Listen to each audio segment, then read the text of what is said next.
Печещедәге тонылған шахта хәрәбәләре Шүпшардан чистартыла. Бу 10 шақырымга сузылған 15 метр чамасы тирәнлектәге иске гипс шахталары. Биредә үлем очрагыннан соң төзелеш калдыкларын ташлыйлар иде.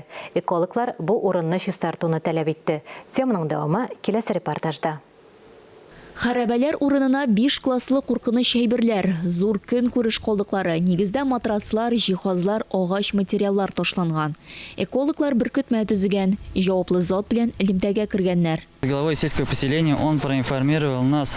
Без авыл җирлеге башлыгы белән элемтәгә кирдек. Ул әлеге җир участогын җыштыру буенча әмә оештыруларын әйтте. Әгәр чүплек җыштырылмаган очракта җитәкчегә кабат кисәтү белдереләчәк. Кызганыч, хәрәбәне саклап калу мөмкин түгел. Ул Иван Грозный патшалык иткәндә эшләгән шахталарның бер өлеше булудан тыш бернинди кыйммәткә ия түгел. Моннан чыгарылган таш Зөя утрау шәһәре чиркәүләре Казан Кремле төзелешенә тотылган. Шуңа күрә ул ак таш дип атала. Таш бик кыйммәт торган, бик яхшы сыйфатлы булган.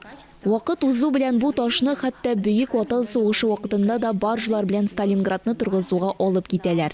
Территориядан тыш санкцияләнмәгән чүплекләрдән туристлар да зыян күрә. Җәй көне биредә алар бик күп килә.